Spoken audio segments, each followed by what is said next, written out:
विकल्पीय प्रश्नों को सॉल्व करने की श्रृंखला में हम लोग प्रश्न सॉल्व कर रहे थे लिथोस्फीयर के मतलब स्थल मंडल से संबंधित टीजीटी पीजीटी परीक्षाओं में पूछे जाने वाले प्रश्नों के बारे में। ये प्रश्न पत्र जो भी आपको प्रश्न बहुविकल्पी बताए जा रहे हैं आगामी भूगोल से संबंधित जो भी परीक्षाएं उनके लिए महत्वपूर्ण साबित हो सकते हैं। तो इसके पहले हमने 75 प्रश्नों की बात की थी जो कि स्थल मंडल से संबंधित थे। अब हम लोग उसके आगे के प्रश्नों को देख लेते हैं। आपसे पूछा गया है कि क्षेत्रफल के आधार पर विश्व का लघुत्तम देश है, तो आपका जो सही उत्तर है वो है आपका वेटिकन सिटी जिसका क्षेत्रफल 0.44 स्क्वायर किलोमीटर है। अगला प्रश्न है निम्न में से कौन सा एक गणतंत्र वर्तमान रूस का भाग है। ऑप्शंस दिए हैं उसमें आपका जो सही उत्तर है वो आपका है दागिस्तान। अगला प्रश्न है रूसी फेडरेशन के संबंध में निम्न में से कौन सा कथन सही नहीं है। ऑप्शन दिए यह G8 में शामिल है। दूसरा है यह केंद्रीय नियोजित अर्थतंत्र है। अगला है इसका पूर्व पश्चिम विस्तार विश्व में अप्रतिम है। अगला है कि यहाँ प्रचुर संसाधन पाए जाते हैं, वन संसाधन पाए जाते हैं। तो आपका 2000 की परीक्षा के अनुसार आपका जो सही विकल्प था वो आपका था कि G8 में शामिल है।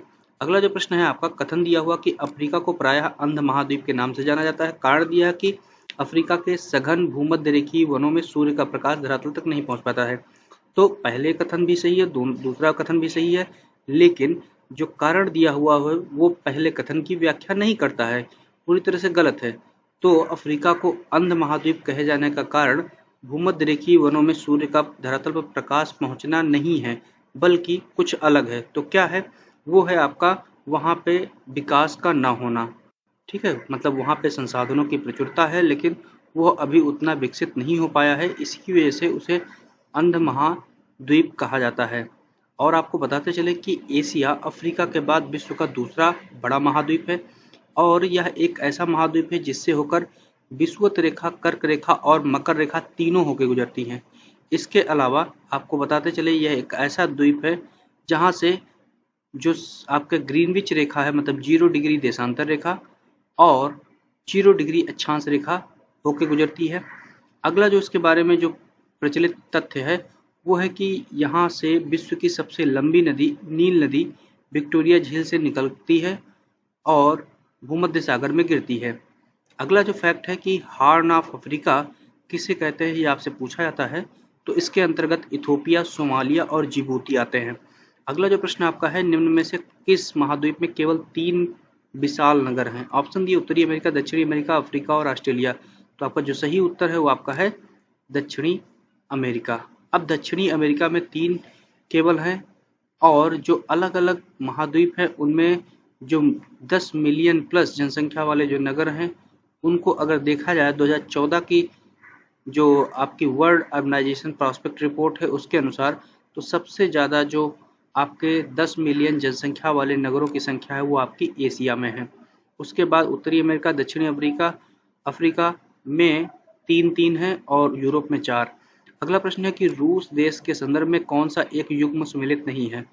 एक तरफ जो है वहां पे जो नियम लागू किए गए वो और दूसरी तरफ उससे जुड़े हुए जो ईयर है वो दिए हुए हैं। तो कृषि एवं पूंजीवादी दृष्टिकोण की समाप्ति के सामने 1921 दिया हुआ है। दूसरा दिया है कि भूमि का सामाजिकरण 1917, सामूहिक कृषि प्रणाली का आरंभ 1930, निजी खेती की समाप्ति 1940। तो आपका पहला कथन सही नहीं है और आपका सभी सही है, ये जोड़ा आपका सही नहीं है। अगला प्रश्न है कि निम्न में से कौन सा समूह एशियन टाइगर के नाम से जाना जाता है। तो एशियन टाइगर्स के रूप में कौन जाने जाते हैं। ऑप्शन दिए हुए हैं चीन, मुख्य भूमि जापान मलेशिया, चीन हांगकांग जापान दक्षिणी कोरिया, चीन दक्षिणी कोरिया सिंगापुर और चीन का हांगकांग वाला पार्ट और सिंगापुर मलेशिया इंडोनेशिया। तो आपका जो सही उत्तर है वो आपका है दक्षिणी कोरिया, सिंगापुर और हांगकांग। ठीक है, तो एशियन टाइगर शब्द का प्रयोग उन एशियाई देशों के लिए किया जाता है जिनकी अर्थव्यवस्था पूर्णतः मुक्त है और अत्यधिक विकसित है। इसके अंतर्गत जो आपको बताए गए हैं जो सी नंबर विकल्प है कि दक्षिणी कोरिया, सिंगापुर, हांगकांग और ताइवान आते हैं। अगला जो प्रश्न है कि निम्नांकित में से किस विद्वान को अरब देश का मार्को पोलो कहा जाता है। तो आपका जो सही उत्तर है वो आपका है इब्न बतूता। इब्न बतूता ने पूरे दुनिया में लगभग 75,000 मील की यात्रा की। अगला प्रश्न है कि मार्को पोलो की यात्रा का मार्ग क्या था। तो उनका जो सही मार्ग था वो था आपका वेनिस, रूस, मध्य एशिया, मंगोलिया और मलाया होते हुए। और मार्को पोलो के बारे में जान लेते हैं कि मार्को पोलो 13वीं शताब्दी का एक प्रसिद्ध यात्री था जिसने वेनिस जो कि इटली में स्थित है से अपनी यात्रा प्रारंभ की और फिलिस्तीन, तुर्की, ईरान, अफगानिस्तान, पाकिस्तान और कश्मीर होते हुए वियतनाम, मलय प्रायद्वीप, निकोबार द्वीप समूह, श्रीलंका, हारमुज होते हुए यूरोप तक की यात्रा पूरी की और वह प्रथम व्यक्ति था जिसने एशिया के पश्चिम से पूर्व तक की मार्ग को खोजा था। अगला जो प्रश्न पूछा गया है हम लोग देख लेते हैं क्या पूछा गया है कि रोडेशिया का नया नाम क्या है। तो आपका सही उत्तर है आपका क्या है, वो है जिम्बाब्वे। अब इसमें रोडेशिया में भी उत्तरी रोडेशिया और दक्षिणी रोडेशिया पूछा जाता है। तो उत्तरी रोडेशिया को जाम्बिया कहते हैं और दक्षिणी रोडेशिया को जिम्बाब्वे कहते हैं।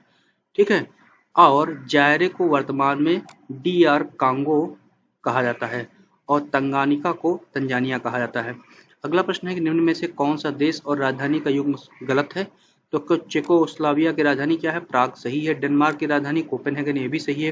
इथोपिया की राजधानी सुआ दिया हुआ, तो इथोपिया की राजधानी सुआ नहीं है, जबकि इथोपिया की राजधानी आदिस अबाबा है और सुआ जो है फिजी की राजधानी है। और उत्तरी कोरिया की राजधानी प्योंगयांग है, ये आपका सही है। तो आपका जो सही सुमेलित नहीं था वो आपका सी नंबर था। अगला प्रश्न है कि निम्न में से किसको पूर्व का द्वार गेटवे ऑफ ईस्ट कहा जाता है। आपका सही उत्तर है क्या है, सिंगापुर। और सिंगापुर को जो है पूर्व के द्वार कहे जाने के साथ साथ क्या होता है कि वहाँ पे जो जोहोर जलमध्य है वो मलेशिया का जो मलय प्रायद्वीप है उससे अलग करता है सिंगापुर को। अगला प्रश्न है कि निम्न में से कौन सा देश संक्रमण अर्थव्यवस्था वाला है।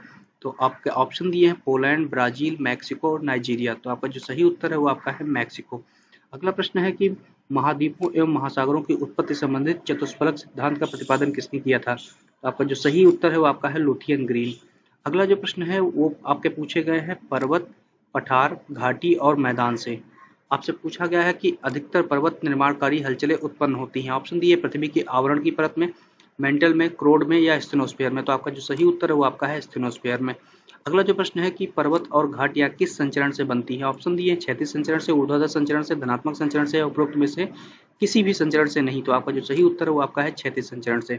अगला जो प्रश्न है कि लंबे, सकरे, उथले तथा अवसादों के जमाव से निरंतर धंसते हुए सागरों को क्या कहा जाता है। ऑप्शन दिए भूसन्नति, महासागरीय गर्त, सागरीय बेसिन, सागरीय कंदरा। तो आपका जो सही उत्तर है वो आपका है भूसन्नति, जिसे जियोसिंक्लाइन कहते हैं। अगला जो प्रश्न आपसे पूछा गया हम लोग देख लेते हैं क्या पूछा गया है कि निम्नलिखित में से कौन सा विशिष्ट समूह से संबंधित नहीं है। ऑप्शन दिए हैं रिफ्ट घाटी, होर्स्ट, ग्रेवेन और ग्रीवा खंड। तो आपका जो सही उत्तर है वो आपका है ग्रीवा खंड। तो ग्रीवा खंड का जो निर्माण होता है वो वलन के द्वारा होता है और जब दबाव की शक्तियां अत्यधिक तीव्र होती है तो वलन की क्रिया अत्यधिक जटिल हो जाती है और अत्यधिक दबाव के कारण एक वलन का अग्रभाग टूटकर दूसरे वलन पर चला जाता है। इस प्रकार ग्रीवा खंड का निर्माण होता है, जबकि रिफ्ट घाटी, होर्स्ट पर्वत और जो ग्रेवेन है इसका निर्माण केवल भ्रंश की वजह से होता है, मतलब फॉल्ट की वजह से होता है। अगला जो प्रश्न है कि निम्न में से कौन सा स्थल रूप भ्रंश द्वारा नहीं बनता है। तो आपका सही उत्तर है नापे। अगला प्रश्न है निम्न में से कौन सा एक कथन सही है। ऑप्शन दिए हुए हैं कि एकनत्य वलन के निर्माण में संपीड़न बल का प्रभाव नहीं होता है। तो ये आपका सही है कि नहीं, बिल्कुल आपका गलत है। दूसरा पूछा गया है कि प्रतिवलन में उल्टी भुजाएं कभी क्षैतिज अवस्था में नहीं होती हैं। तो आपका ये सही है। दूसरा है नति लंबी सर्पण भ्रंशों में तीव्र कगारों का निर्माण होता है, ये भी आपका गलत है। चौथा है विक्रम भ्रंश संपीड़न बल के फलस्वरूप होता है। तो आपका डी नंबर सही है और बी नंबर सही है। अगला जो प्रश्न है आपसे पूछा गया कि रिफ्ट घाटी किसका निर्माण का परिणाम है, किसका परिणाम है। तो आपका है भ्रंशन का परिणाम। यह आपसे कई बार प्रश्न पूछा गया है। तो रिफ्ट घाटी के बारे में और कुछ आप जान लीजिए कि रिफ्ट घाटियां जो होती है लंबी, सकरी और गहरी होती है। इन्हें जर्मन भाषा में ग्रेवेन कहते हैं। जॉर्डन की जो प्रसिद्ध भ्रंश घाटी है उसी में मृत सागर स्थित है, जो समुद्र तल से सबसे गहरा स्थान है धरातल पर। अगला है कि संयुक्त राज्य अमेरिका के कैलिफोर्निया में स्थित मृत घाटी भी एक भ्रंश घाटी मतलब रिफ्ट वैली का उदाहरण है। अगला प्रश्न है कि विश्व की सबसे लंबी रिफ्ट घाटी कौन सी है। ऑप्शन दिए भारत की नर्मदा घाटी, दक्षिणी कैलिफोर्निया की डेथ वैली, जॉर्डन नदी की घाटी या दक्षिणी ऑस्ट्रेलिया की स्पेंसर की घाटी। तो आपका जो सही उत्तर है वो आपका उत्तर है जॉर्डन नदी की घाटी। और जॉर्डन नदी की घाटी की जो इसकी कुल लंबाई है लगभग 6000 किलोमीटर है, जो कि आपकी जॉर्डन नदी की घाटी लाल सागर के बेसिन होते जाम्बेजी नदी तक विस्तृत है। अगला प्रश्न है दो समानांतर भ्रंशों के बीच धसे हुए भाग को क्या कहते हैं। ऑप्शन दिए कंदरा, यू आकार की घाटी, वी आकार की घाटी या भ्रंश घाटी। तो इसे कहते हैं आपका भ्रंश घाटी। और भ्रंश घाटी के जो उदाहरण है उनमें नर्मदा, ताप्ती, दामोदर नदी की घाटी है। अगला जो प्रश्न आपसे पूछा गया है कि आप बताइए कि दो समानांतर भ्रंशों के बीच उठे हुए भाग को क्या कहते हैं। ऑप्शन दिए हुए हैं अवशिष्ट पर्वत, वलित पर्वत, ब्लॉक पर्वत या होस्ट पर्वत। तो आपका जो उत्तर सही है वो है आपका हास्ट पर्वत। अगला जो प्रश्न आपसे पूछा गया है कि आप बताइए कि जब तनाव के कारण भूखंड पर दो समानांतर दरारें पड़ती है तथा मध्यवर्ती भाग के दोनों ओर के भूखंड नीचे धंस जाते हैं तथा मध्य भाग खड़ा रहता है तो उसे क्या कहते हैं? ऑप्शन दिए हुए रिफ्ट घाटी, संधिया, सोपानी भ्रंश या भ्रंशोत पर्वत। तो आपको उसे कहते हैं भ्रंशोत पर्वत या ब्लॉक पर्वत कहते हैं। अब आप दो ब्लॉक पर्वत का उदाहरण बताइएगा। अगला प्रश्न है कि हास्ट शिलाकृति का निर्माण होता है। ऑप्शन दिए वलन से, भ्रंशन से, अपरदन से या निक्षेपण से। तो आपका जो सही उत्तर है वो आपका है भ्रंशन की वजह से होता है। अगला प्रश्न है कि निम्नलिखित में से कौन टर्शियरी युग में निर्मित अल्पाइन पर्वत नहीं है? ऑप्शन दिए यूरोप में आल्प्स पर्वत, एशिया में अरावली, अफ्रीका में एटलस या दक्षिणी अमेरिका में एंडीज। तो आपका जो सही उत्तर है वो आपका है एशिया में अरावली अल्पाइन पर्वत श्रेणी का भाग नहीं है। अगला जो प्रश्न आपसे पूछा गया है हम लोग देख लेते हैं कि निम्न पर्वतों में से कौन सा टर्शियरी पर्वतीकरण का परिणाम नहीं है? ऑप्शन दिए कुनलुन, अपलेशियन, आल्प्स और एंडीज। तो अपलेशियन जो है वो टर्शियरी युग का नहीं है, जबकि यह क्या है कैलेडोनियन से संबंधित है। अगला जो प्रश्न पूछा गया कि एंडीज पर्वत उदाहरण है। ऑप्शन दिए हैं अपशिष्ट पर्वत का, धरसोत पर्वत का या वलित पर्वत का या ज्वालामुखी पर्वत का। तो आपका सही उत्तर है आपका वलित पर्वत का, फोल्डेड माउंटेन का। अगला जो प्रश्न पूछा गया है कि निम्न में से कौन सा पर्वत वलित पर्वत नहीं है? ऑप्शन दिए एंडीज, हिमालय, ब्लॉक फॉरेस्ट या आल्प्स। तो आपका जो सही उत्तर है वो आपका है ब्लॉक फॉरेस्ट। ब्लॉक फॉरेस्ट क्या है? आपका एक भ्रंशोत पर्वत है। और आपको बताते चले कि जो पाकिस्तान में साल्ट रेंज है वो भी एक ब्लॉक पर्वत का उदाहरण है। कैलिफोर्निया का जो सियरा नेवादा पर्वत है विश्व का सबसे अधिक विस्तृत ब्लॉक पर्वत है और ब्लॉक पर्वत को ही भ्रंशोत पर्वत कहते हैं, ये तो आप जानते ही हैं। अगला जो प्रश्न है हम लोग देख लेते हैं कि यूराल पर्वत किस श्रेणी के पर्वत हैं? ऑप्शन दिए नवीन वलित पर्वत, जटिल पर्वत या आपका सरल पर्वत या प्राचीन वलित पर्वत। अब यहाँ पे नवीन वलित पर्वत और प्राचीन वलित पर्वत दो ऑप्शन दिए, इसलिए इसको बहुत ध्यान से देखिएगा। तो यूराल पर्वत जो है प्राचीन वलित पर्वत है। अगला जो प्रश्न आपसे पूछा गया है कि बताइए कि निम्नलिखित में से कौन सा युग्म सुमेलित नहीं है? तो एक तरफ माउंटेन दिए तथा दूसरी तरफ वो कहाँ पे स्थित है वो उनके स्थान दिए। तो माउंट रेनर जो है वो वाशिंगटन में है, आपका सही है कि नहीं? सही है। माउंट सस्ता आपका कैलिफोर्निया में, ये भी आपका सही है। माउंट मैकेंजी आपका कनाडा में, ये भी सही है। और आपसे पूछा गया कि माउंट देनाली ओहियो में है। तो माउंट देनाली जो है ये आपका ओहियो में नहीं स्थित है, मतलब ये आपका गलत है। तो माउंट देनाली आपका जो है क्या है वो आपका जो स्थित है जिसे माउंट मैकले भी कहते हैं वो अलास्का की श्रेणी में स्थित है। माउंट मैनाली क्या है? वो उत्तरी अमेरिका की सर्वाधिक ऊंची चोटी में से एक है। इसकी ऊंचाई 6100 क्या है 60 मीटर है। और माउंट सस्ता एक जो है एक प्रमुख ज्वालामुखी है। अगला जो प्रश्न है कि सूची 1 को सूची 2 से मिलाना है। सूची 1 में प्रमुख पर्वत चोटियां दी है तथा सूची 2 में ऊंचाइयां दी हुई है उनकी। तो माउंट एवरेस्ट की ऊंचाई कितनी है आपको मालूम है 8848, आप आसानी से लगा देंगे। उसके बाद आपका जो है नंदा देवी जो है वो किसका कितना है वो 7818 मीटर है। कंचनजंगा आपका कितना है वो आपका 8598 मीटर और मकालू जो है आपका वो 8481 मीटर है। तो आप आसानी से लगा दीजिएगा। अगला प्रश्न है संसार की छत किसे कहा जाता है? तो आपको सभी लोगों को मालूम है कि पामेर की पठार को कहा जाता है। अगला प्रश्न है निम्न में से किसको विश्व की छत कहा जाता है? तो आपका तिब्बत हो गया या तिब्बत का पठार हो गया। अगला प्रश्न है कि पठारों में व्यक्तियों का प्रमुख व्यवसाय क्या होता है? कृषि, खनन, पशुपालन या मत्स्य पालन। तो आपका जो सही उत्तर है वो आपका है पशुपालन है। अगला प्रश्न जो है वो आपका है कि यूएसए की कनेक्टिकट घाटी किसके लिए प्रसिद्ध है? ऑप्शन दिए चुकंदर, कपास, मक्का और तंबाकू। तो कनेक्टिकट घाटी जो है आपकी वो तंबाकू के लिए प्रसिद्ध है। अगला प्रश्न है कि पोल्डर मैदान पाए जाते हैं। ऑप्शन दिए नीदरलैंड में, गंगा के उत्तरी मैदान में, श्रीलंका में या अंटार्कटिका में। आपका सही उत्तर है आपका नीदरलैंड में। अगला प्रश्न है कि पंपाज और स्टेपीज है। ऑप्शन दिए मध्य अक्षांशीय घास के मैदान, निम्न अक्षांशीय घास के मैदान, उच्च अक्षांशीय घास के मैदान या उष्णकटिबंधीय घास के मैदान। तो ये आपके जो सही है वो है आपके मध्य अक्षांशीय घास के मैदान या शीतोष्णकटिबंधीय घास के मैदान कहे जाते हैं। अगला जो प्रश्न है कि सवाना घास के मैदान कहाँ है? ऑप्शन दिए हैं उत्तरी अमेरिका, उत्तरी मध्य अफ्रीका, ऑस्ट्रेलिया या मध्य एशिया। तो आपका जो सही उत्तर है वो आपका है उत्तरी मध्य अफ्रीका।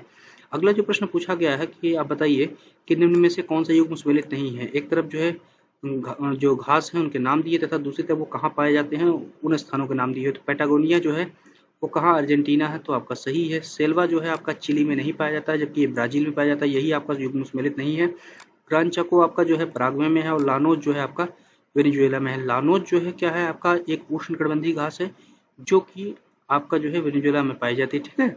अगला जो प्रश्न है कि निम्न में से कौन सा युग्म सम्मिलित नहीं है? एक तरफ घास के मैदान तथा दूसरी तरफ कहाँ पाए जाते हैं वो दिया हुआ है।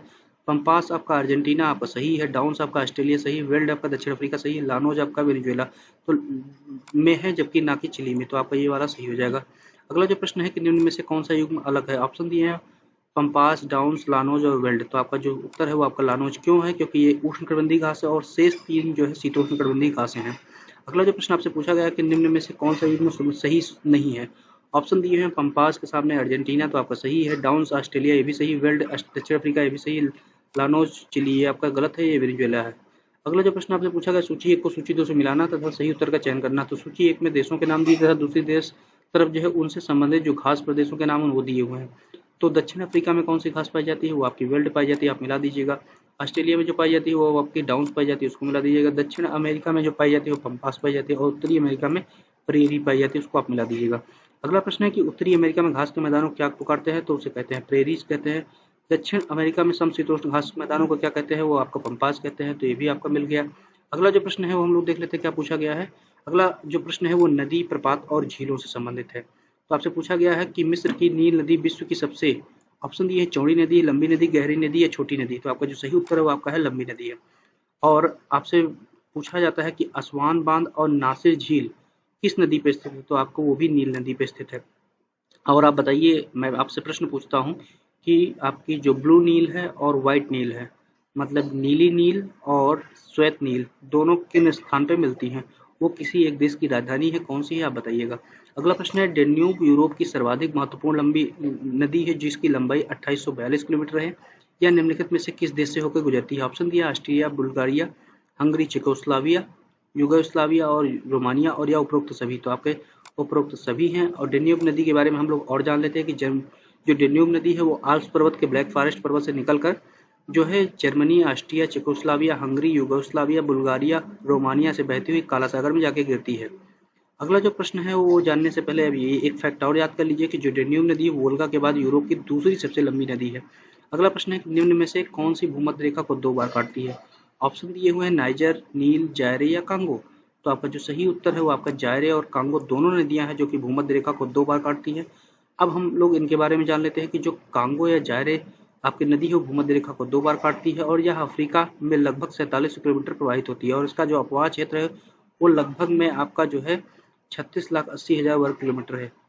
अगला जो प्रश्न आपसे पूछा था कि विश्व की सबसे लंबी नदी, आपको मालूम है कि नील नदी, तो कितनी लंबी नदी है? वो 6600 आपकी 95 किलोमीटर लंबी है। अगला जो प्रश्न आपसे पूछा जाता है कि संयुक्त राज्य अमेरिका और मैक्सिको की सीमा बनाने वाली कौन सी नदी? ऑप्शन दिए हैं ओरिनोको, टेनेसी, रायो ग्रांडो या आपका कोलोराडो। तो आपका जो सही उत्तर है वो आपका है रायो ग्रांडो। अगला जो प्रश्न है उसको जानने से पहले हम लोग रायो ग्रांडे के बारे में थोड़ा सा जान लेते हैं। जो रायो ग्रांडे है यह बिग बेंड नेशनल पार्क के खड्ड से होकर गुजरती है और यूएसए के कोलोराडो प्रांत के सैन जुआन पर्वत से निकलकर मैक्सिको की खाड़ी में गिरती है। अगला प्रश्न है कि किस नदी का मुहाना सर्वाधिक समय तक बर्फाच्छादित रहता है? ऑप्शन दिए सेंट लॉरेंस, पोटोमैक, कोलोराडो और मैकेंजी। तो आपका जो सही उत्तर है वो आपका है मैकेंजी नदी। अब आप बताइए कि वाशिंगटन डीसी किस किस नदी के तट पर बसा हुआ है? अगला प्रश्न है कि कौन सी नदी सबसे बड़ा डेल्टा का निर्माण करती है? ऑप्शन दिए वांगो, नील, इरावदी या मिसिसिपी। तो आपका जो सही उत्तर है वो आपका है वांगो। अगर हम देखें कि विश्व के जो 5 सबसे बड़े नदी डेल्टा है वो कौन कौन से हैं, तो आपका गंगा ब्रह्मपुत्र पहले नंबर पे है, उसके बाद मेकांग है, उसके बाद लीना, फिर वांगो, उसके बाद आपका जो है मिसिसिपी है। तो आप इनको क्रम से आप याद कर लीजिएगा। अगला जो प्रश्न पूछा गया है कि नदी तटीय नगरों एवं उनकी नदियों से जो जोड़े दिए गए उनमें से कौन सा जोड़ा गलत है वो आपको बताना है। लंदन टेम्स नदी आपका सही है, पेरिस सीन नदी के किनारे ये भी सही है, न्यूयॉर्क आपका मिशिगन नदी, तो न्यूयॉर्क जो है आपका मिशिगन नदी के किनारे नहीं स्थित है बल्कि हडसन नदी के किनारे स्थित है, तो आपका ये सही उत्तर नहीं है, तो आप इसको हटा दीजिएगा। और दिल्ली यमुना किनारे आप जानते ही हैं। अगला जो प्रश्न आपसे पूछा गया है कि नियाग्रा जलप्रपात किस देश में है? जापान, ब्रिटेन, दक्षिण अफ्रीका या उपरोक्त में से कोई नहीं। तो आपका सही उत्तर है उपरोक्त में से कोई नहीं। तो नियाग्रा जलप्रपात है वो कनाडा और अमेरिका की सीमा पर स्थित है जो कि आपका इरी और इंटीरियो झील के मध्य नियाग्रा नदी पे है। ठीक है। अगला जो प्रश्न पूछा गया कि कोलोराडो ग्रांड कैनियन कहाँ पर स्थित है? ऑप्शन दिए हुए हैं, तो आपका जो सही उत्तर है वो आपका है आंग्ल अमेरिका में। और जो संयुक्त राज्य अमेरिका का जो एरिजोना और नेवादा प्रांत है उसकी सीमा पर कोलोराडो नदी पर स्थित ग्रैंड कैनियन, जो कैनियन है उसे ग्रैंड कैनियन कहा जाता है जहां संगमरमर मिलता है। अगला जो प्रश्न आपसे पूछा गया कि हजारों झीलों की भूमि किस देश को कहा जाता है? ऑप्शन दिए नॉर्वे, फिनलैंड, कनाडा और आयरलैंड। तो आपका जो सही उत्तर है वो आपका है फिनलैंड। तो फिनलैंड को हजारों झीलों का देश इसलिए कहा जाता है क्योंकि यहाँ पर छोटी बड़ी जो झीलें हैं उनको मिलाकर कुल 1,88,000 झीलें पाई जाती हैं और फिनलैंड को झीलों की वाटिका भी कहा जाता है। फिनलैंड की जो सबसे बड़ी झील है उसे साइमा कहते हैं, जो कि यूरोप की चौथी सबसे बड़ी झील है। अगला प्रश्न है कि कैस्पियन सागर या झील अवस्थित है। ऑप्शन दिए हैं पूर्णतः यूरोप महाद्वीप में, पूर्णतः एशिया में, कुछ अफ्रीका, कुछ एशिया में, कुछ यूरोप, कुछ एशिया में। तो कैस्पियन सागर कुछ यूरोप में है और कुछ एशिया में है। अगला प्रश्न है कि पेरिस किस नदी के किनारे स्थित है। वो आपका सीन नदी है, आपको मालूम है। अगला प्रश्न दिया निम्न में से कौन सा सुमेलित नहीं है। एक तरफ आपके जो है शहरों के नाम दिए तथा वो किस झील के किनारे दिए स्थित है वो दिए हुए थे। शिकागो जो है वो मिशिगन झील के किनारे स्थित है, आपका सही है। डुलुथ आपका सुपीरियर झील के किनारे, ये भी सही है। टोरंटो जो है वो आपका ह्यूरन झील के किनारे नहीं स्थित है, बल्कि ये ओंटारियो झील के किनारे स्थित है, तो ये आपका सुमेलित नहीं है। और बुफेलो आपका इरी झील के किनारे स्थित है। अगला प्रश्न है सूची एक को सूची दो से मिलाना है। एक सूची में नदी का नाम दिए तथा दूसरी सूची में वो जो है उस पे बने हुए बांध के बारे में दिया हुआ। तो कोलोराडो नदी पे कौन सा बांध बना हुआ है, ये आपके ऑप्शन दिए हैं आसवान, कैरिबो, इटाइपू और हुवर। तो आप बताइए कौन सा आपको उत्तर सही। तो आपका कोलोराडो नदी पे हुवर बांध बना हुआ है, ठीक है। अब पनामा पे कौन सा आपका बांध है वो आप बताइए। पनामा पे आपका इटाइपू है, नील नदी पे आपका असवान बांध है और जाम्बेजी पे आपका जो है करीबू बांध है। तो आप आसानी से इसको मिला दीजिएगा। अगला जो प्रश्न है हम लोग देख लेते हैं क्या पूछा गया है। आपसे पूछा गया है अपक्षय और अपरदन से जो प्रश्न पूछे गए उनको हम लोग देख लेते हैं। तो आपसे पूछा गया है कि शीत प्रदेशों में निम्नलिखित में से ऋतु अपक्षय का कौन सा प्रकार प्रायः क्रियाशील नहीं रहता है। ऑप्शन दिए हुए हैं आपके जैविक, भौतिक, रासायनिक या उपरोक्त सभी। तो शीत प्रदेशों में जो आपका जैविक जो अपक्षय है वो नहीं होता है ज्यादातर। अगला जो प्रश्न पूछा गया है कि रासायनिक अपक्षय की दृष्टि से निम्न में से कौन सी चट्टानों का वियोजन अधिक होता है। ऑप्शन दिए बेसिक आग्नेय, एसिड आग्नेय, उपरोक्त दोनों या उपरोक्त में से कोई नहीं। तो आपका ऐसी जो आग्नेय होती है उनका रासायनिक अपक्षय सबसे अधिक होता है। अगला जो प्रश्न है कि चूने की चट्टानों पर अपक्षय की क्रिया कहलाती है। ऑप्शन दिए हैं रासायनिक परिवर्तन, भौतिक परिवर्तन, जैविक परिवर्तन, इनमें से कोई नहीं। तो आपका जो सही उत्तर है वो आपका है रासायनिक परिवर्तन। अगला प्रश्न है कि किस सेल पर अपदलन अपक्षय विकसित होता है। ऑप्शन दिए हैं बलुआ पत्थर पर, डोलोमाइट, ग्रेनाइट या बेसाल्ट पे। तो आपका दोनों सही हो सकते हैं कि आपका ग्रेनाइट और बेसाल्ट पे। अगला जो प्रश्न पूछा गया है हम लोग देख लेते हैं क्या पूछा गया कि भंजन जिसे सेटरिंग कहते हैं की प्रक्रिया में चट्टानों का विघटन होने लगता है और चट्टानें टूटकर बिखरने लगती हैं। ऑप्शन दिए हुए हैं छोटे छोटे टुकड़ों में, बड़े बड़े टुकड़ों में, उपरोक्त में से दोनों में या उपरोक्त में से किसी में नहीं। तो वो आपका होने लगता है छोटे छोटे टुकड़ों में। अगला जो प्रश्न पूछा गया है कि ऑक्सीडेशन की क्रिया से निम्नलिखित में से किस प्रकार की चट्टानें अपघटित होती हैं। ऑप्शन दिए हैं लौह युक्त, सिलिका युक्त, चूना युक्त, इनमें से कोई नहीं। तो आपका जो सही उत्तर है वो आपका है लौह युक्त। सॉरी। अगला जो प्रश्न पूछा गया है कि पृथ्वी की सतह पर सबसे अधिक अपरदन का कारक कौन सा है। ऑप्शन दिए हुए हैं आपके पवन, हिमानी या फिर आपका तीसरा है भूमिगत जल या प्रवाहित जल। तो आपका जो प्रवाहित जल है वो पृथ्वी की सतह पर सर्वाधिक अपरदन करने वाला कारक है। अगला जो प्रश्न पूछा गया है कि आप बताइए स्थल रूप संरचना प्रक्रम एवं अवस्था का परिणाम होता है। यह कथन किससे संबंधित है। तो ये सर्वव्यापक है, आपका डेविस महोदय से संबंधित है।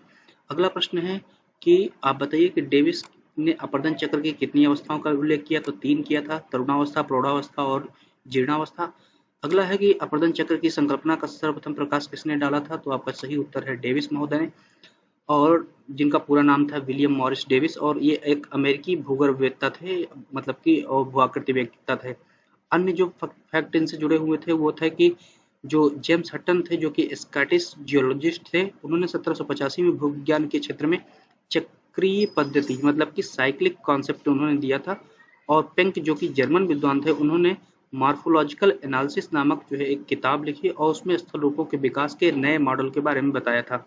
अगला प्रश्न है कि निम्न में से किसी अपरदन चक्र की संकल्पना में उत्थान और अपरदन की प्रक्रियाएं समानांतर क्रियाशील होती है, किसने बताया। ऑप्शन दिए हैं डेविस, पेंक, किंग, इनमें से कोई नहीं। तो आपका जो सही उत्तर है वो आपका है पेंक।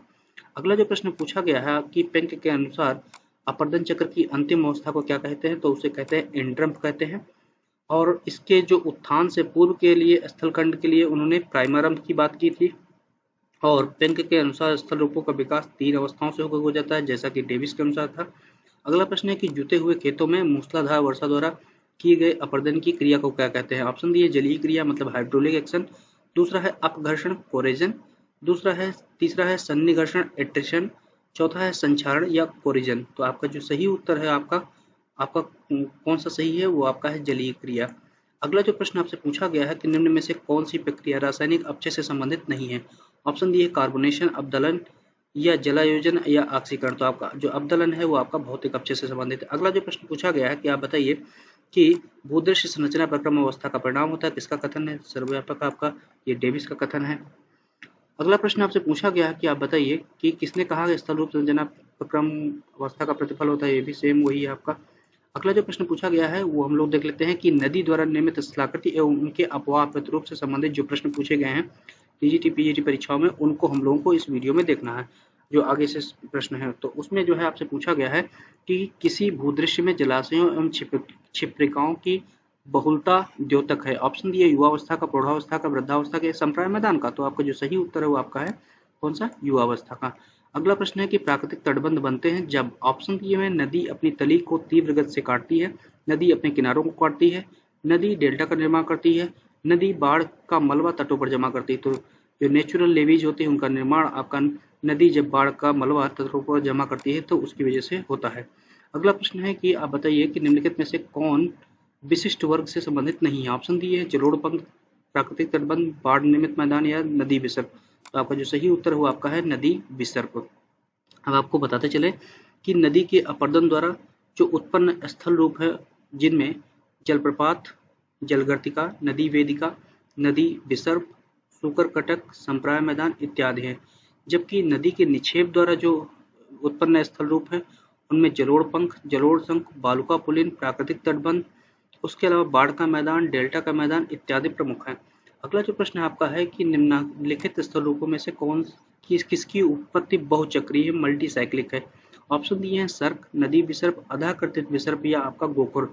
तो आपका जो सही उत्तर है वो आपका है अधाकर्तित विसर्प जो है मल्टी साइक्लिक है या इंसाइज मेंडर जिसको कहते हैं।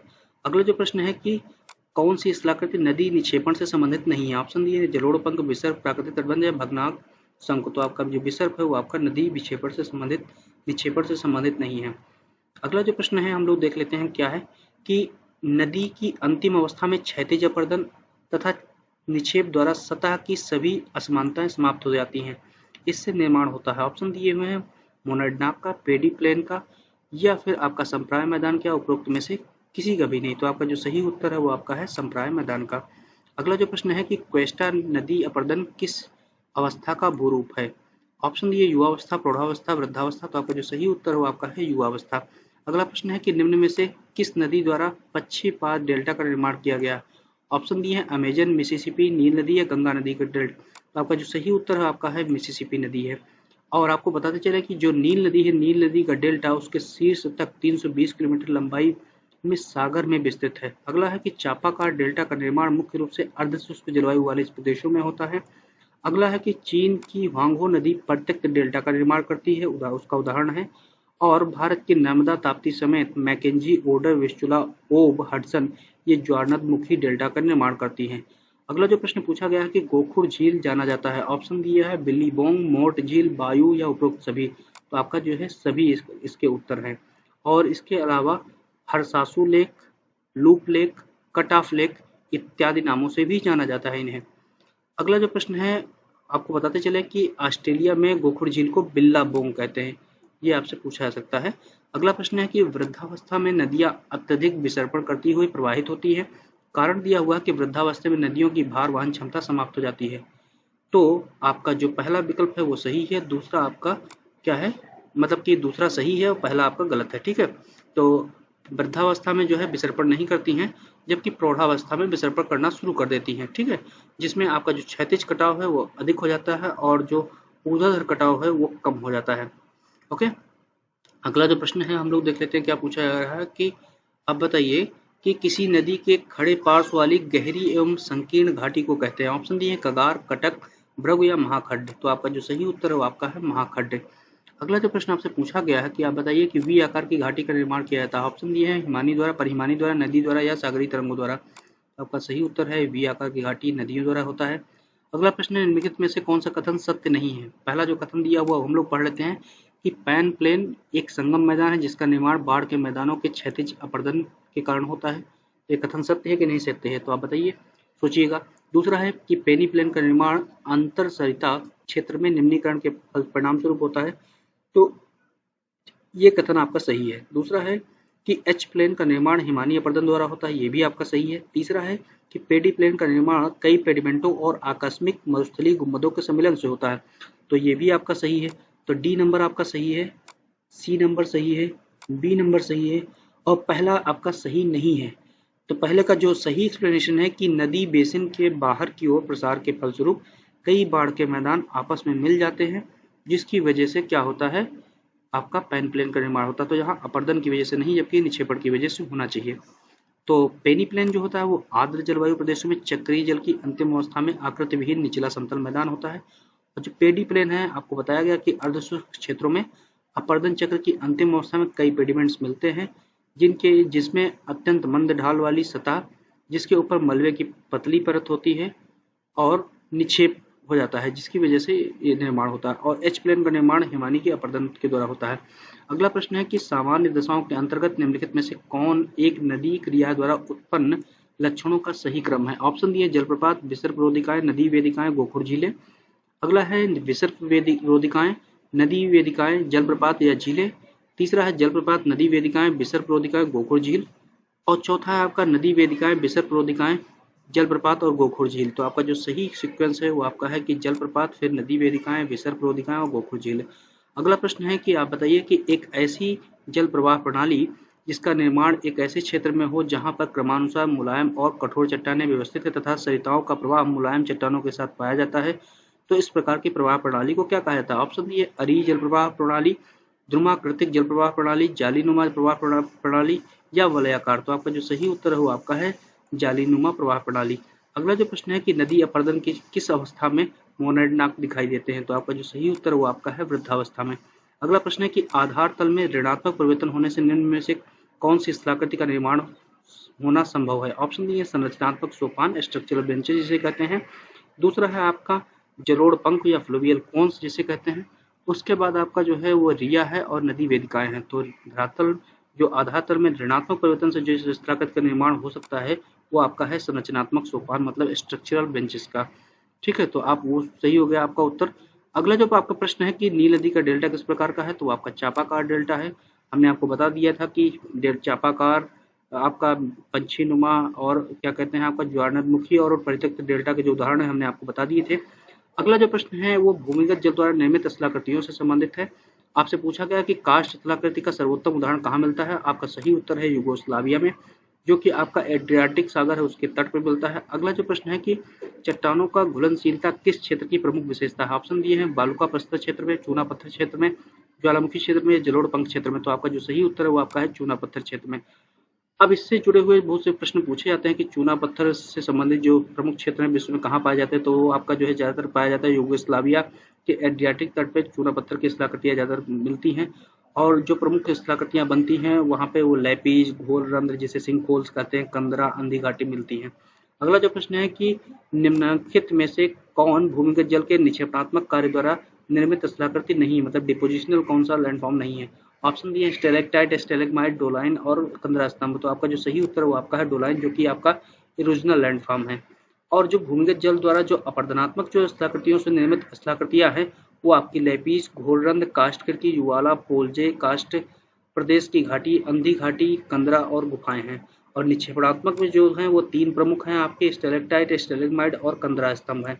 अगला प्रश्न है कि अश्च्युताश्म जिसे स्टेलेक्टाइट कहते हैं और निश्च्युताश्म जिसे आपको स्टेलेग्माइट कहते हैं निक्षेपणात्मक स्थलाकृतियां हैं। ऑप्शन दिए पवन की, भूमिगत जल की, सागरी जल की, हिमानी की। तो आपका जो सही उत्तर है वो आपका है भूमिगत जल की। अगला प्रश्न है कि स्टेलेक्टाइट एक स्थलाकृति है, तो आपकी काष्ठ स्थलाकृति है। अगला जो प्रश्न पूछा गया है कि आप बताइए कि आप बताइए कि निम्न में से कौन सा निक्षेपणात्मक स्थलारूप नहीं है, तो आपका जो नहीं है वो आपका है आपका काष्ठकृति। अब हम लोग हिमनद द्वारा निर्मित स्थलाकृतियों पर उस पर बात कर लेते हैं, उनसे जो टीजीटी पीजीटी परीक्षाओं में प्रश्न पूछे जाते हैं उनकी बात कर लेते हैं। तो आपसे पूछा गया कि जब पर्वत प्रति भाग में कई घाटी हिमनद नीचे उतरकर पर्वत के आधार या तली पर एक दूसरे से मिल जाते हैं तो उस विस्तृत हिमनद को कहते हैं।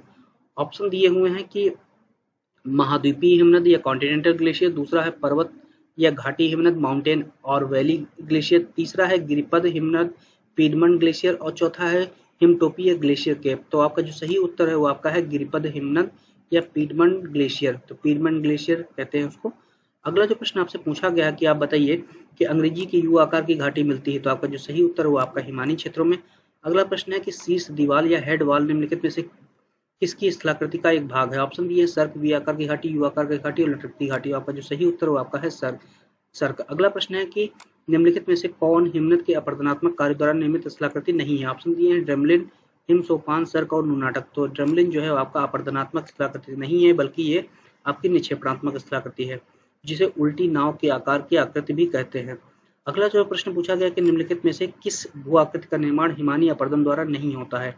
ऑप्शन ये लटकती घाटी, गिरिसंग, टार्न और ड्रेमलिन। तो आपका जो सही उत्तर है वो आपका है ड्रेमलिन। अगला जो प्रश्न पूछा गया है कि उत्पाटन या प्लकिंग की क्रिया है में ऑप्शन दिए हैं अपरदनात्मक यंत्रों यथा कंकड़ पत्थर द्वारा हिमानी पार्श्वों एवं तली में विघटन, रगड़न और खुरचन होती है। दूसरा है कि सेल कमजोर पड़ती हैं और बड़े बड़े शिलाखंड टूटते हैं एवं गतिशील हिम के प्रहार से सेलें दबाव के कारण जड़ सहित टूटती है और वहां गर्त बन जाता है। तीसरा है हिमानी के साथ प्रवाहित होते हुए शिलाखंड परत रगड़ खाकर खंडित होते हैं और क्रमशः सूक्ष्म चूर्ण में परिवर्तित हो जाते हैं, या आपका सभी। तो आपका जो बी नंबर है वो आपका उत्पाटन की क्रिया में होता है कि सेलें कमजोर पड़ती है, बड़े बड़े शिलाखंड टूटते हैं एवं गतिशील हिम के प्रहार से सेलें दबाव के कारण जड़ सहित टूटती है और वहां पर गर्त बन जाता है। अगला जो प्रश्न पूछा गया है कि आप बताइए कि निम्नलिखित में से कौन सी सुस्पष्ट आकृतियां हिमनदीय स्थलाकृतियां हैं? ऑप्शन दिए हैं ड्रमलिन, यार्डंग, लटकती घाटियां और बालू तट। तो आपका जो 1 और 3 नंबर है वो आपका सही है, ड्रमलिन और लटकती घाटियां। अगला जो प्रश्न है वो हम लोग जानने से पहले आपको बताते चले कि जो स्थल रूप बनते हैं हिमानी अपरदन द्वारा, उनमें यू आकार की घाटी, लटकती घाटी, हिम गुहर या जिसर्क जिसे कहते हैं, अरीत, गिरिसंग, हार्न, नुनाटक, भेड़पैठ शिला, हिमोर, ड्रेमलिन और छेप मैदान इत्यादि होते हैं। अगला प्रश्न है निम्न में से कौन सी हिमानी जलोढ़ निक्षेप या ग्लेशियो फ्लूवियल डिपोजिट्स का उदाहरण है? ऑप्शन दिए हैं हिमानी धौत मैदान, मोरेन, ड्रेमलिन, फियोर्ड। तो आपका जो सही उत्तर वो आपका है हिमानी धौत मैदान। अगला जो प्रश्न आपसे पूछा गया है वो हम लोग देख लेते हैं क्या पूछा गया है कि आप बताइए कि हिमानी जलोढ़ निक्षेप स्थलाकृति है। ऑप्शन दिए हुए हैं एस्कर, सर्क या टार्न या हिम सोपान। तो हिमानी जलोढ़ का जो स्थलाकृति है वो आपकी हो गई एस्कर। तो आपने यहाँ पे देख लिया, एक एस्कर हो गया, दूसरा हो गया आपका जो ग्लेशियर आउटवाश प्लेन है वो हो गया आपका हिमधौत मैदान जिसे कहते हैं। तो दो आपके जो है क्या हो गए फ्लूवियो ग्लेशियल डिपोजिट के जो है उदाहरण हो गए। अगला प्रश्न है कि निम्नलिखित में से कौन सा रूप हिमानीकृत भूरूप नहीं है? ऑप्शन दिए हैं भेड़पैठ शिला, गोलास्मी मृत्तिका, हिमविदर या गिरिसंग। तो आपका जो सही उत्तर है वो आपका है हिमविदर जिसे कहते हैं क्रिवासिस। अगला जो प्रश्न पूछा गया हम लोग देख लेते हैं क्या है, और हम लोग और भी कुछ देख लेते हैं कि जो हिमानी जलोढ़ निक्षेप से जो हमने आपको बताया उसमें जो उदाहरण है वो एस्कर तो हमने आपको बताया ही था। इसके अलावा केम भी आता है, केटिल भी आता है, हमक भी आता है, और जो आउटवाश प्लेन है वो तो है आपका उदाहरण है ही। और जो आपके निक्षेपणात्मक में आते हैं उसमें हिमड्रिफ्ट, हिमोर, हिमानी जमाव, ड्रमलिन आते हैं। और जो अपरदन के द्वारा स्थलाकृतियां है उनमें यू आकार की घाटी, लटकती घाटी, सर्क, हिमगुहर, टार्न, अरेत, तीक्ष्ण कटक, उसके बाद नुनाटक, भेड़पैठ शिला जिसे रासमुटान कहते हैं, हिम सोपान, फियोर्ड, शंखपुच्छ इत्यादि है। अगला जो प्रश्न आपसे पूछा गया है कि आप बताइए कि पद भेड़पैठ शिला या रासमुटान निम्नलिखित में से किस एक से संबद्ध है? ऑप्शन दिए वायुड़ प्रक्रिया, नदी प्रक्रिया, हिमनदी प्रक्रिया या अपरदन प्रक्रिया, अपक्षय प्रक्रिया। तो आपका जो सही उत्तर है वो आपका है हिमनदी प्रक्रिया। अगला प्रश्न है कि टार्न झील संबंधित है। ऑप्शन दिए सर्क, मरुस्थली, बाढ़ का मैदान या पठार। तो आपका जो सही उत्तर है वो आपका है सर्क। अगला जो प्रश्न है वो मरुस्थल तथा पवन एवं अन्य क्रियाओं द्वारा निर्मित स्थलाकृतियों से है। आपसे पूछा गया है कि अफ्रीका की मरुस्थलीय स्थलाकृतियों का अध्ययन किसने किया? ऑप्शन दिए हुए हैं डेविस, एल्सिकिंग, जे वाल्टर या पसारगे। तो आपका जो सही उत्तर है वो आपका है डेविस। अगला प्रश्न है कि आप बताइए कि निम्नलिखित में से कौन पर्वत के अपरदनात्मक कार्य द्वारा निर्मित स्थलाकृतियां नहीं है? ऑप्शन दिए पवनोड़ मैदान, इंसलबर्ग, छत्रशिला या यार्डंग। तो आपका जो सही उत्तर है वो आपका है पवनोड़ मैदान जो कि एक क्या है डिपोजिशनल फॉर्म है। अगला जो प्रश्न आपसे पूछा गया है कि आप बताइए कि निम्नलिखित में से वायु द्वारा निर्मित निक्षेपणात्मक स्थल रूप अज्ञापित कीजिए। ऑप्शन दिए तिपहा लहर, हर्षशिला जिसे ड्राइकेंटर कहते हैं, दूसरा है शिलाजालक या स्टोन लेटाइस, तीसरा है आपका प्लाया, चौथा है आपका ज्यूगन। तो जो प्लाया है वो आपका जो है क्या है निक्षेपणात्मक स्थलाकृति है। अगला जो प्रश्न आपसे पूछा गया कि छत्रक शिला अपरदन किस कारक का प्रतिफल है? ऑप्शन दिए हुए हिमनद, नदी, पवन या समुद्री लहरें। तो आपका सही उत्तर है वो आपका है पवन। अगला जो प्रश्न पूछा गया है कि आप बताइए कि अटाकामा का मरुस्थल स्थित है। ऑप्शन दिए हैं ऑस्ट्रेलिया में, अफ्रीका में, एशिया में, दक्षिणी अमेरिका में। आपका सही उत्तर है वो आपका है दक्षिणी अमेरिका में। तो अगला जो प्रश्न आपसे पूछा गया है कि निम्नलिखित में से किस आकृति का संबंध नदी के कार्यों से नहीं है। ऑप्शन दिए जलप्रपात, गोकुल झील, बरखान, वी आकार की घाटी। तो आपका जो सही उत्तर है वो आपका है बरखान। बरखान का फिर किससे संबंध है, वो आपका पवन से है। अगला जो आपसे प्रश्न पूछा गया कि विस्तृत रेगिस्तानी क्षेत्रों में कठोर चट्टान के सामान्य सतह से ऊंचे उठे हुए टीलों को क्या कहते हैं। ऑप्शन दिए छत्रक शिला जिसे मशरूम रॉक कहते हैं, दूसरा है द्वियाव गिर जिसे इंसेलबर्ग कहते हैं, तीसरा ज्यूगन और यार्डंग। तो आपका जो सही उत्तर है वो उसे कहते हैं आपका इंसेलबर्ग। अगला जो प्रश्न पूछा गया कि निम्नलिखित में से कौन सा सुमेलित नहीं है। एक तरफ जो है स्थलाकृतियां दी तथा दूसरी तरफ किन कारकों द्वारा स्थलाकृतियां दी हुई है वो दिया हुआ। यार्डंग आपका वायु से, तो आपका ये सही है। एस्चुरी नदी से, तो ये भी आपका सही है। लटकती घाटियां हिमानी से, ये भी आपका सही है। नुनाटक आपका भूमिगत जल से, तो ये आपका गलत है। नुनाटक हिम क्षेत्र से संबंधित है, ग्लेशियर से संबंधित है। अगला जो प्रश्न पूछा गया निम्नलिखित में से कौन सा सुमेलित नहीं है। एक तरफ स्थल रूप है, दूसरी तरफ कारक दिए हुए हैं। स्थल रूप यार्डंग, यार्डंग आपका वायु से, ये भी सही है, ये भी आपका सही। वही पुराना सेम प्रश्न है। अगला प्रश्न है कि निम्नलिखित में से कौन सा युग्म सुमेलित नहीं है। एक तरफ लैपीज है, तो लैपीज आपका भूमिगत जल से, आपका सही है। ज्यूगन आपका पवन से, ये भी सही है। एस्कर आपका जो है नदी से ना होकर के आपका हिम से है, और बेहर शिला आपका हिम से है, तो ये आपका जो है सुमेलित नहीं है, सी नंबर। अगला जो प्रश्न पूछा गया है कि सूची 1 को सूची 2 से सुमेलित करना और सही उत्तर का चयन करना है। स्वरूप दिए हो तो निक पॉइंट आपका किससे है, वो आपका पुनर्युवन से है। घोल रंध्र किससे आपसे संबंधित है, वो काष्ठ से संबंधित है। जलोढ़ पंख आपका नदी से संबंधित है, और अधिकेंद्र जो है आपका भूकंप से संबंधित है। आसानी से आप इसको लगा दीजिएगा। अगला प्रश्न है कि सूची 1 को सूची 2 से सुमेलित करना है। एक तरफ स्थल रूप तथा दूसरी तरफ जो है किस प्रक्रिया द्वारा बने हुए वो दिया हुआ। तो प्राकृतिक तटबंध आपका किससे है, वो आपका जो है किससे है, नदी द्वारा। एस्कर आपका किससे है, वो हिमनद द्वारा है। पोलजे आपका किससे है, काष्ठ द्वारा है। और बरखान जो है आपका है वातोड़ या वायु द्वारा निर्मित है। फिर उसके बाद अगला जो प्रश्न पूछा गया है कि सूची 1 को सूची 2 से सुमेलित करना तथा सही उत्तर का चयन करना है। तो टोम्बोलो आपका किससे बनता है, तो टोम्बोलो आपका जो बनता है समुद्री लहरों से बनता है। श्रृंगपुच्छ जो आपका बनता है वो हिमनद द्वारा बनता है। अवनमित कुंड जो है आपका वो किससे बनता है, तो अवनमित कुंड आपका बताइए किससे बनता है, वो आपका बनता है सरिता से। और उसके बाद सकुंड जो आपका बनता है वो भूमिगत जल से बनता है। अगला जो प्रश्न आपसे पूछा गया है वो हम लोग देख लेते हैं क्या पूछा गया है कि आप बताइए कि निम्नलिखित में से समुद्री जल द्वारा अपर्दित भू स्थल रूप को छांटिए। मतलब कि जो ओशियानिक करंट्स उनसे जो रीजनल लैंडफॉर्म बनते हैं उनको आपको पहचानना है। पहला है भूजिह्वा कोस जिसे हुक कहते हैं, दूसरा अपतटीय सोपान ऑफशोर बेंचेज, तीसरा है अनूप या लैगून्स, चौथा है कुंडलित रोधिका या लूपडबार। तो आपका जो सही उत्तर हुआ आपका अपतटीय सोपान। तो आपने देखा इतने प्रश्न आपके जो पूछे गए हैं, तो समुद्र के जो निक्षेप जनित स्थलाकृतियां वो कौन कौन सी हैं आपके है, तरंग घर्षित मैदान, वेदिका, पुलिन, रोधिका, अपतट रोधिका, स्पिट, हुक, लूप, टोम्बोलो, रोधिका द्वीप, ज्वारी प्रवेश द्वार, पंखा युक्त शीर्ष द्वार, सबखार, डेल्टा इत्यादि है। तो अगला जो आपका जो है अपर्दन द्वारा जो स्थलाकृतियां हैं वो आपकी तटीय क्लिफ, तटीय कंदरा, प्राकृतिक चिमनी, स्टैक, अपतटीय सोपान, अंडाकार कटान, लघु निवेशिका, तरंगर्षित वेदी इत्यादि है। अब जो है आपका पूछा जाता है कि किस भूवैज्ञानिक ने अंतःसागरीय भूआकृतियों के वर्गीकरण की प्रणाली स्थापित की। ऑप्शन दिए हैं कोपेनहेगन, ट्रिवार्था, ब्रूनसीहीजन और डोहार्टी। तो आपका जो सही उत्तर है वो आपका है ब्रूनसीहीजन। तो अब यहीं पे मैं आपको रोकता हूं क्योंकि वीडियो और